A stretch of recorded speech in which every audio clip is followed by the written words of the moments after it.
ഇനി ബൽറാം നെടുങ്ങാടി കൂടി നമുക്കൊപ്പം ചേരുന്നുണ്ട് ഡൽഹിയിൽ നിന്ന്. ബൽറാം, ഈ മോൻതാ ചുഴലിക്കാറ്റ് തീവ്ര ചുഴലിക്കാറ്റായി ശക്തി പ്രാപിക്കാനുള്ള സാധ്യതയുണ്ട്. ഇന്ന് വൈകിട്ടോടുകൂടി, ഇന്ന് വൈകിട്ടോ അല്ലെങ്കിൽ രാത്രിയിലോ ആന്ധ്രാതീരം തൊടും എന്നാണ് ലഭ്യമാകുന്ന വിവരങ്ങൾ. അതിന്റെ ഭാഗമായുള്ള മുന്നൊരുക്കങ്ങൾ, ജാഗ്രതാ നടപടികൾ ഏത് തരത്തിലാണ്? അതുപോലെ കേരളത്തിലടക്കം 12 ഇടങ്ങളിൽ തീവ്ര വോട്ടർ പട്ടിക പരിഷ്കരണ നടപടികൾ ആരംഭിക്കുന്നു. CMRL കേസ് ഇന്ന് ഡൽഹി ഹൈക്കോടതിയിലേക്ക് വരുന്നു. അങ്ങനെ ഒരുപാട് വാർത്തകൾ ഇന്ന് ഡൽഹി കേന്ദ്രീകരിച്ച് പ്രതീക്ഷിക്കുന്ന ഒരു ദിനമാണ്.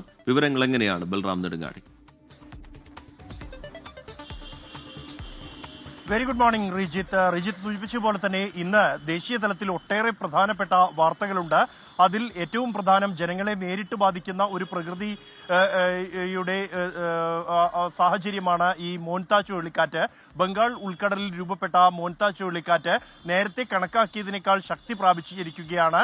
അതൊരു തീവ്ര ചുഴലിക്കാറ്റായി ശക്തി പ്രാപിച്ചുകൊണ്ടിരിക്കുകയാണ് എന്നാണ് കേന്ദ്ര കാലാവസ്ഥാ നിരീക്ഷണ കേന്ദ്രം മുന്നറിയിപ്പ് നൽകുന്നത്. ഇന്ന് വൈകിട്ടോ രാത്രിയിലോ ആയി മോൻതാ ചുഴലിക്കാറ്റ് ആന്ധ്രാ തീരത്ത് കലിംഗപട്ടണത്തിന് സമീപം കാക്കിനടയിൽ തീരം തൊടും എന്നാണ് പ്രവചനം. അതിനു മുമ്പായി ഏറ്റവും കൂടുതൽ ശക്തി പ്രാപിക്കുന്ന ഒരു സാഹചര്യവുമാണ് ഉണ്ടാകുന്നത്. ഈ തീരം തൊടുന്ന ഘട്ടത്തിൽ മണിക്കൂറിൽ 110 കിലോമീറ്റർ ആയിരിക്കും ഈ ചുഴലിക്കാറ്റിന്റെ വേഗത എന്നാണ് മുന്നറിയിപ്പ്.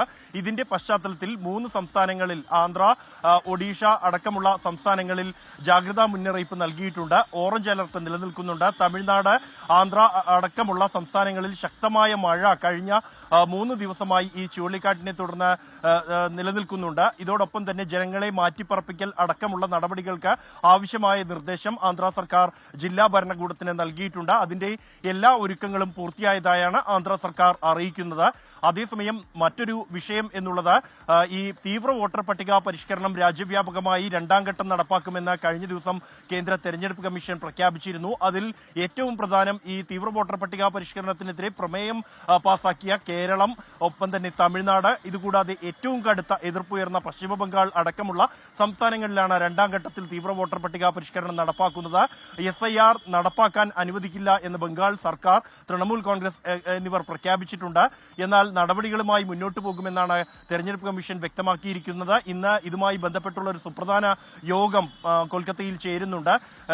ഈ പ്രഖ്യാപനത്തിന് പിന്നാലെ തന്നെ സംസ്ഥാന ഇലക്ടോറൽ ഓഫീസർ സർവകക്ഷി യോഗം വിളിച്ചിട്ടുണ്ട്. എല്ലാ രാഷ്ട്രീയ പാർട്ടികളുടെയും പ്രാതിനിധ്യം ഉറപ്പാക്കണം എന്ന നിർദ്ദേശം നൽകിയിട്ടുണ്ട്.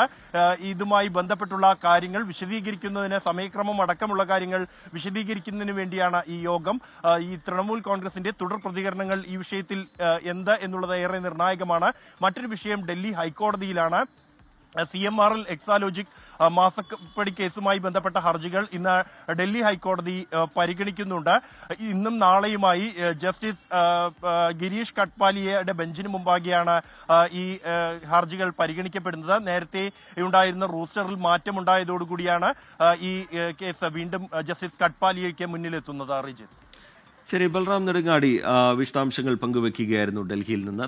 ലോകത്തെവിടെയായാലും ഏത് സമയത്തും 24 വാർത്തകളും ഓഗ്മെന്റഡ് റിയാലിറ്റി പാക്കേജുകളും എക്സ്പ്ലെയിനറുകളും വിശദമായി കാണാൻ ഞങ്ങളുടെ YouTube ചാനൽ നിങ്ങൾക്ക് സബ്സ്ക്രൈബ് ചെയ്യാം.